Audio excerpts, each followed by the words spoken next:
말씀은 사도행전 4장 23절인데요. 이 우리가 읽을 내용은요.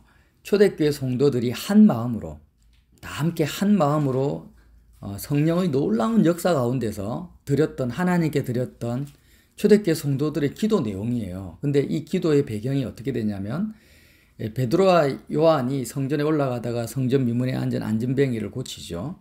그래서 안전뱅이가 고쳐짐을 통해서 사람들이 놀랍게 여겨서 많이 모입니다. 그래서 예수님의 복음을 전거했을 때 5천 명이나 되는 사람들이 회심을 하는데요.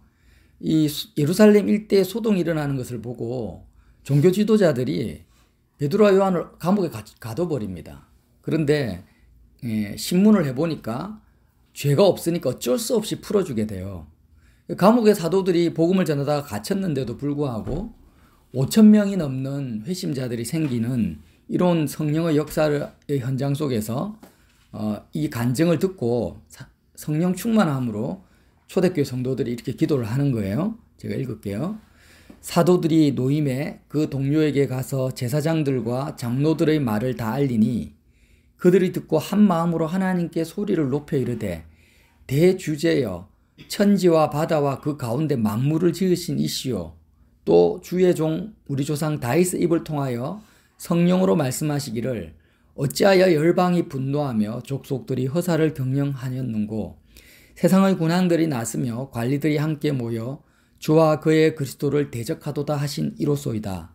과연 헤롯과 본디오 빌라도는 이방인과 이스라엘 백성과 합세하여 하나님께서 기름 부으신 거룩한 종 예수를 거슬러 하나님의 권능과 뜻대로 이루려고 예정하신 그것을 행하려고 이 성에 모였나이다. 주여 이제도 그들의 위협함을 굽어 보시옵고 또 종들로 하여금 담대히 하나님의 말씀을 전하게 하여 주시오며 손을 내밀어 병을 낫게 하시옵고 표적과 기사가 거룩한 종 예수의 이름으로 이루어지게 하옵소서 하더라. 빌기를 다음에 모인 곳이 진동하더니 무리가 다 성령이 충만하여 담대히 하나님의 말씀을 전하니라. 아멘. 먼저 이제 좀 원론적인 이야기를 좀 할게요. 하나님이 세상을 이처럼 사랑하사 예수님을 보내주셨는데 하나님이 예수님보다 세상을 더 사랑해서 창조적 사역을 하신 것이 아닙니다. 예수님을 사랑하시는 그 하나님의 사랑의 표현이 창조 사역으로 이어진 거예요. 이제 이 원론적인 개념을 우리가 시작부터 분명히 잡고 가야 됩니다. 그러니까 사람을 예수님보다 더 사랑하는 대상을 창조하셔서 인간을 만드신 것이 아니고 창세 이전에 영원 전부터 삼위일체 하나님은 완전한 사랑과 기쁨과 평강 안에서 완전하신 완전체로서 존재하신 거예요. 창조가 필요가 없어요, 사실. 창조가 필요가 없는데 성부 아버지가 성자 예수님을 향한 그 아버지의 사랑이 차고 넘쳐버리는 거예요. 성자 예수님을 향한 성부의 사랑이 넘쳐서 나타난 예수님의 확장형, 예수 그리스도의 형상의 확장형이 뭐냐면 창조입니다. 창조. 그래서 해와 달과 지구와 사람, 특별히 사람이라는 것은 뭐냐? 예수님을 바라보는 하나님의 사랑이 확장되어서 창조의 형태로 나타나는 것이 인간이라는 거예요. 그래서 하나님은 창세 이전도 그렇고 2000년 전도 그렇고 지금도 그렇고 앞으로 영원 무궁토록 하나님 아버지의 입장은 뭐냐면 예수님을 위하여서 모든 것을 창조하였어요. 예수님을 위해서 창조를 한 거예요. 그리고 모든 만물은 예수 그리스도를 위해서 존재하는 것입니다. 그러니까 이 세상의 모든 나라, 국가, 민족, 어린아이 할 거 없이 모든 피조물은 누구를 위해서 존재하도록 지음받았습니까? 예수님을 위하여서 예수님으로 말미암아 지음받은 것입니다. 이 말씀을 계속 바울 서신에서 언급하고 있는데요. 로마서 11장 36절에도 만물이 주에게서 나오고, 그러니까 예수님으로부터 나온 거예요. 왜? 하나님이 그렇게 만드신 거예요. 주로 말미암고 주에게로 돌아갑니다. 그에게 영광이 세세 있을지어다. 아멘. 고린도전서 8장 6절에 우리에게는 한 하나님 곧 아버지가 계시니 만물이 그에게서 났고 우리도 그를 위하여 있고, 그러니까 삼위일체 하나님을 위해서 우리가 존재하는 거지 하나님이 우리를 위해서 존재하시는 게 아닙니다. 또 한 주 예수 그리스도께서 계시니 만물이 그로 말미암고 우리도 그로 말미암아 있느니라. 골로새서 1장 16절에도 만물이 그에게서 창조되되 하늘과 땅에서 보이는 것들과 보이지 않는 것들과 혹은 왕권들이나 주권들이나 총치자들이나 권세들이나 만물이 다 그로 말미암고 그를 위하여 창조되었고, 만물이 그를 위하여 창조되었어요. 또한 그가 만물보다 먼저 계시고 만물이 그 안에 함께 섰느니라. 자, 제가 왜 이 말씀을 하냐면은 이 창조의 계획과 하나님의 뜻을 알지 못하면은요, 계속 하나님을 원망하게 되고 구원이 뭔지를 몰라요. 그러니까 예수님이 우주의 중심이고 만물의 중심입니다. 모든 만물이 예수님을 위하여서 존재하고 있도록 하나님이 설계하셨고 지금도 그렇게 존재하고 있는 거예요. 심지어는 예수님이 이 땅에 오셔가지고 오늘 세상의 군왕들과 관리들이 예수님을 대적합니다. 헤롯과 본디오 빌라도와 이방인과 이스라엘 백성이 합세해서 하나님께서 기름 부으신 거룩한 종 예수를 십자가에 못 박아 버립니다. 그런데 세상의 모든 권세와 백성들이 그렇게 한 행위 자체가 28절에 보면 하나님의 권능과 하나님의 뜻대로 이루려고 예정하신 것을 행하려고 그들이 이 성에 모였었다라는 거예요.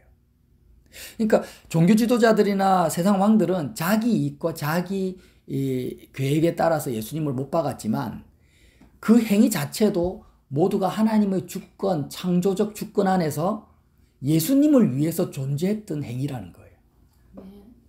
하나님이 이렇게 역발상으로 하나님의 주권이 이렇게 역사하는 거예요. 창조적 주권이라고 하죠, 이것을.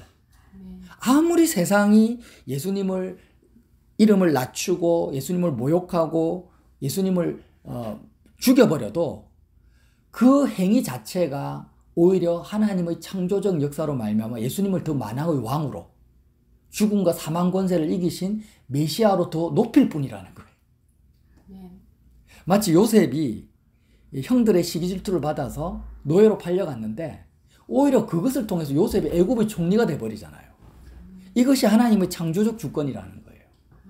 그러니까 창세 전부터 지금 앞으로 영원 무건토록 모든 만물은 아무리 그리스도를 대적하고 하나님을 비방한다 할지라도 만물은 하나님을 위해서, 주님을 위해서 존재하는 것입니다. 악한 자는 악한 자대로 주님을 위해서 존재하는 하나님의 통로와 도구가 되고, 의로운 자는 의로운 자대로 주님을 위해 존재하는 피조물로서 그렇게 살다가 이 땅을 떠나는 거예요.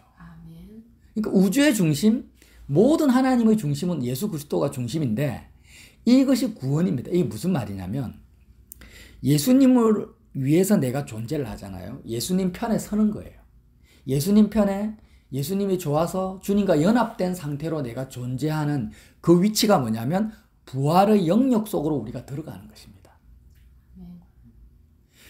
자, 아브라함은 가나안 땅에 있었습니다. 아브라함의 조카 롯은 소돔과 고모라에 있었어요. 그러니까 아브라함이 가나안 땅에 있었다는 것은 신약적으로 말하면 예수 그리스도를 위하여서 예수님 편에 속해 있는 거예요. 예수님 안에, 그리스도 안에 머물러 있는 거예요. 부활의 영역 속에 있었던 것이고, 롯은 소돔과 고모라, 세상의 영역에 속해서 있었던 거예요. 그러니까 소돔과 고모라가 멸망한 것도 바로 예수님의 영광을 위해서 멸망한 것입니다. 근데 문제는 뭐예요? 내가 멸망의 영역 속으로 내가 서 있느냐, 롯처럼, 아브라함처럼 하나님의 은혜와 축복의 영역 속에 내가 서 있느냐가 중요하다라는 거예요. 우리는 어느 편에 설 것인가를 고민하지 않고 자꾸 나는 그대로 세상에 머물러 있으면서 내 주변의 상황과 환경을 바꾸려고 하는 거예요. 내 마음에 평강이 없다, 내가 괴롭다, 힘들다 하면은 내가 지금 소돔과 고모라 같은 그런 멸망의 영역 속에 속해 있다라는 것을 깨닫지 못하고 빨리 모든 만물이 주님을 위해서 존재하는 것처럼 그리스도 예수 안으로 들어가려고 하지 않고 자꾸 내 상황과 환경을 바꾸려고 고민하고 애쓰고 짐을 지며 살아간다라는 거예요. 제가 꿈 이야기를 안 하려고 하는데 하나님이 꿈을 꾸게 하셨으니까 어제 저녁에 제가 잠을 자다가요, 어떤 꿈을 꿨냐면 중국에 있더라고요. 제가 중국에 있는데 샨샤 댐입니까? 세계에서 제일 큰 댐이 있는데 전 가본 적이 없어요. 근데 그 댐의 상류 쪽에 제가 있는데 댐 기술자하고 제가 대화를 하는 거예요. 두 명이 나타나서 뭘 하냐면 이제 곧 댐이 이제 무너질 거라는, 제가 그런 신문 기사를 봐서 그런 꿀 꿨는지 모르겠어요. 근데 어쨌든 꿈에서 이 댐이 무너지면은 하류에 있는 모든 사람들이 다 휩쓸려서 완전히 물바다가 돼서 다 죽을 건데 빨리 저 사람들에게 가서 상류 쪽으로 오라고 말을 해달라는 거 저보고. 그래서 제가 가가지고 급하게 전화도 하고 친구가 있어서 친구야 빨리 올라와야 된다. 높은 곳으로 빨리 와라. 거기 있으면 죽는다. 댐이 이제 곧 무너질 거야. 그냥 친구가 자기 부모한테 또 전화를 하는 거예요. 엄마 아빠 두말하지 말고 무조건 탈출해라. 거기서 벗어나야 된다. 뭐 이런 꿈을 꿨어요. 근데 제가 오늘 말씀을 보면서 이해가 되는 거예요. 지금 그 사도들이 지금 예수님을 통해서 성령 세례를 받았잖아요. 이 세례라는 의미도 계속 사도행전을 통해서 말씀하지만 할례, 구약의 할례와 세례의 의미가 뭡니까? 세상에서 탈출하는 것입니다.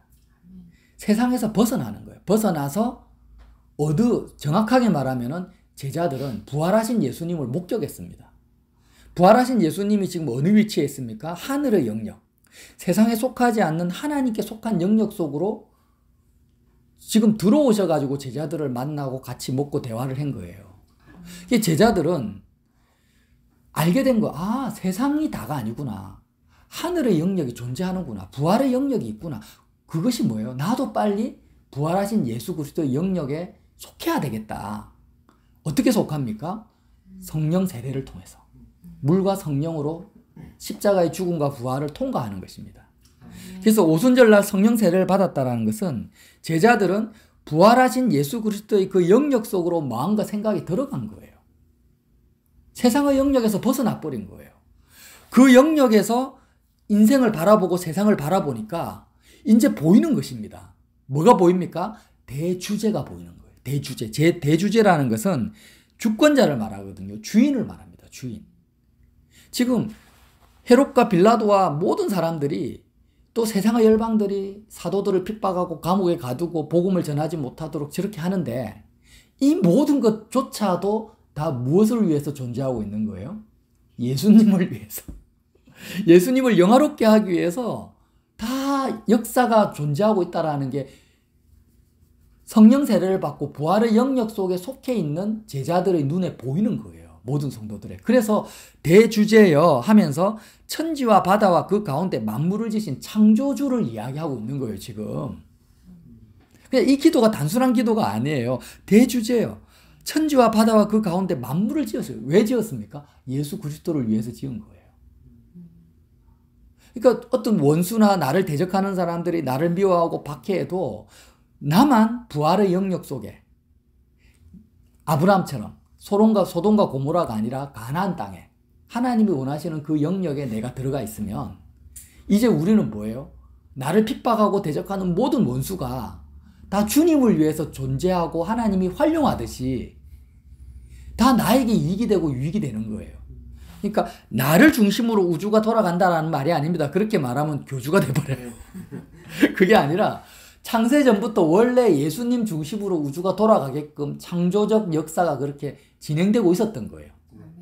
그러니까 우주가 예수님을 중심으로 해서 모든 것이 합력하여 선을 이루기 때문에 내가 부활의 영역 속에 있는 예수 그리스도 안으로 들어가 버리면 모든 우주 만물이 예수와 연합된 나를 중심으로 합력하여 선을 이룬다라는 것을 경험한다라는 거예요. 와, 이게 너무 놀라운 거라는 거죠. 그래서 사도들에게 어떤 대적자들의 핍박과 환난과 궁핍과 어려움이 와도 그 모든 것이 합력하여 선을 이룬다라는 것을 실제로 경험하는 것은 예수 그리스도 중심, 예수 그리스도 안에 그들이 머물러 있기 때문이라는 거예요. 그러니까 예수님은 원래부터 하나님 안에 있었는데 왜 하나님 안에 계신 예수님이 죽으실 필요가 없는데 왜 십자가에서 죽으시고 부활할 필요가 없는데 왜 부활하셔가지고 제자들에게 나타나셨습니까? 왜 그래요? 원래부터 주님은 하나님 안에 계셨는데 우주가 예수님 중심으로 돌아가는데 왜 그렇습니까? 바로 저와 여러분을 예수님 중심으로, 예수님 편으로 인도하시기 위한 거라는 거예요. 아멘. 하나님 아버지가 만물이 나로 말미암고 나를 위해서 창조되었고 모든 만물이 나를 위해서 존재하고 있고 결국 마지막 때는 나와 연합되는 모든 만물은 영화롭게 할 것이고 나를 반대하는 세력은 다 불태워 없애버릴 것인데 너희들도 나에게 오라는 거예요. 예수님께. 아멘. 그 예수 그리스도의 그 영역 속에 들어오는 것이 뭐냐면 부활의 영역이라는 거죠. 아멘. 세상과 세상에 대해서 온전히 죽어버리고 세례를 통해서 할례를 통해서 세상에서 벗어나서 영원한 하나님의 그 부활의 영역 속으로 들어와라. 그러면 너희가 눈으로 보게 될 것이다. 대주제, 만물의 주권자이신 하나님이 우주 만물을 모든 세상의 권세를 어떻게 운영하시는지 보게 될 것이다. 합력하여 선을 이루어서 예수님의 영광을 위해서 모든 것이 움직이는 걸 보게 될 거라는 거예요. 그러니까 사도들이요, 담대해지죠. 담대해지는 거예요. 어떤 환난과 핍박이 와도 더 담대하게 주님의 말씀을 전하는 것입니다. 저와 여러분 속에 그런 담대함이 당연히 있어야 되죠. 아멘. 우리는 우리가 잘나서가 아니에요. 이거는 순전히 그리스도의 십자가의 죽음과 부활의 공로가 하나님의 사랑과 은혜죠. 그래서 다윗도 이것을 알았죠. 다윗도 어찌하여 열방이 분노하며 족속들이 허사를 경영하는 것. 자기들이 자신의 유익과 이익을 위해서 그렇게 머리 싸매고 권세를 부려도 그들을 위해서 하는 것은 아무것도 없는 거예요. 다 허사다. 다 뭘 위해서 합니까? 예수님을 위해서 열심히 악을 저지르고 있는 거예요. 말이 좀 이상하지만 사실이에요. 자, 그러면 우리는 어떻게 해야 될까요? 그냥 우리도 마찬가지예요. 우리가 뭘 하려고 하지 말고 우리가 예배드리기 전에 찬양했잖아요. 너희는 가만히 있어 주가 하나님 됨을 알지어다. 이스라엘 백성이 출애굽해가지고 앞에는 홍해고 뒤에는 이집트 병사들이 군대가 쳐들어올 때 모세가 그랬죠. 너희는 가만히 있어 하나님 됨을 알지어다. 근데 어디에서 가만히 있어야 됩니까? 부활의 영역 속에서. 부활의 영역 안에서 예수 그리스도와 온전히 연합되어 있으면 가만히 있기만 하면 되는 거예요. 하나님이 어떻게 행하시는 걸 보는 겁니다. 그래서 우리는요, 복음이라는 것은 세례만 받으면 돼요. 세례만 받으면 돼요. 세례가 뭐라고요? 탈출하면 되는 거예요. 그러면 이제 부활의 영역 속에서 탈출하면 하나님의 역사가 보이면서 우리 입에서는 뭐가 나올 겁니까? 하나님을 찬송하고 찬양하고 감사하는 것밖에 나오지 않는다라는 거예요. 그럼 세상 영역 속에 있으면 어떻게 될까요? 여전히 소돔과 고모라 안에 있는 것처럼 멸망의 영역 속에서 괴롭고 힘들고 세상을 다 가져도 공허하고 짜증나고 슬프고 허탈하고 정말 사망이 따로 없어요. 헤롯과 빌라도 같은 왕의 위치에 있어도 사망의 고통이 자신의 인생을 뒤덮고 있는 것입니다. 그럴 수밖에 없죠. 사람들은 자기가 왕이 되면은 행복할 거라고 생각한 거예요. 근데요, 만물이 그리스도를 위해서 존재하는데 택도 없는 소리죠. 그래서 저와 여러분이 어찌하든지 간에 부활하신 예수님을 만난 제자들의 입장을 한번 생각해 보세요. 그들은요, 부활하신 예수님을 만났다라는 것은 콜럼부스가 신세계를 발견한 것보다 더 놀라운 거예요. 나도 소돔과 고모라가 아니라 아브라함처럼 가나안 땅에 있으면 되는구나. 그러면 되는구나. 그럼 아브라함이 드린 기도는 뭐밖에 없습니까? 주님, 소돔과 고모라 성에 있는 사람들을 구원해 달라는 기도밖에 없는 거예요. 우리도 마찬가지죠. 부활의 영역에 들어오면은요, 이제는 한 가지 기도밖에 없는 거예요. 남편을 보든 자녀들을 보든 저들이 지금 멸망의 웅덩이 속에 있습니다. 제가 꿈에 이제 곧 댐이 터져가지고 다 노아 홍수처럼 물심판을 받을 건데 빨리 저기서 나와야 될 건데 저들이 돈을 잘 벌게 해주십시오, 건강하게 해주십시오 이런 기도가 되는 게 아니라 저들도 빨리 예수님의 그 죽음에 참여해서 빨리 부활의 영역에 나와 같은 위치에 연합돼야 되는데 주님 중심, 그리스도 중심의 그 세계 속으로 들어와야 되는데 세상 속에 있습니다. 주님 어떡할까요? 하면서 아브라함처럼 저와 여러분이 이 기도밖에 안 되는 거예요. 이 기도밖에. 그래서 오늘도 초대교회 성도들이 기도하잖아요. 손을 내밀어 병을 낫게 하시고 표적과 기사가 그리스도 거룩한 종 예수의 이름을 이루어. 왜 표적과 기사를 이루어 달라고 합니까? 이 표적과 기사는요, 표지판. 예수님 부활의 영역이 존재한다. 만물이 예수님 중심으로 돌아간다라는 것을 표적과 기사를 통해서 보여달라는 거예요, 지금. 그냥 병이 낫고 병자를 고치는 이런 역사를 나타내다 이게 아니고, 이 표적이라는 것은 표지판이거든요. 안전뱅이가 일으켜지고 죽은 자가 살아나는 것을 보고, 아, 그렇구나. 만물이 그리스도 중심으로 돌아가고 있구나. 빨리 나도 세상을 벗어나야 되겠다. 이 표적과 기사를 나타내 달라고 기도하는 것입니다. 그래서 말씀을 마치겠습니다. 저와 여러분이 정말 이 믿음, 대주제요. 창조주 하나님. 하나님의 주권과 창조. 창조는 뭡니까? 이게요, 정말 제가 말로 표현하기 힘든데, 우리가요, 예수님 중심으로 그리스도 예수 안에 들어가면은요, 모든 만물이 나를 둘러싸고 있는 상황과 환경과 나의 대적자조차도 어떻게 된다 했어요? 예수님을 위해서 존재하고 예수님 편에 있는 나를 위해서 존재하고 있도록 창조해 버리신다라는 거예요. 세상을 재창조해 버리는 거예요. 와, 이게 진짜 말로 표현이 안 돼요. 아니, 여태까지는 나를 너무 힘들게 하고 상황과 환경이 감옥 같고 내 원수를 내가 어떻게 할 수 없었는데, 예수님 중심으로 예수님 안으로 들어가 버리니까 하나님이 창조를 해버리시는 거예요. 내 주변의 상황을 순식간에 새로운 세계로 창조해 버리시는 것입니다. 더 이상 말하지 않겠습니다. 이런 창조주 하나님을 만날 수가 있습니다. 부활의 영역 속에 우리가 들어가면 창조주 하나님을 만나요. 보시기에 좋았더라. 주님이 첫날부터 여섯째 날까지 계속 하나님 입에서 보시기에 좋았더라 하는 것처럼 내 눈에도 모든 상황들이 보시기에 좋은, 보기에 좋은 상황으로 내 눈에 보이는 것입니다. 그런 창조주 하나님의 주권자 하나님 안에서 또 일주일도 승리하시기를 예수님 이름으로 빌어드립니다.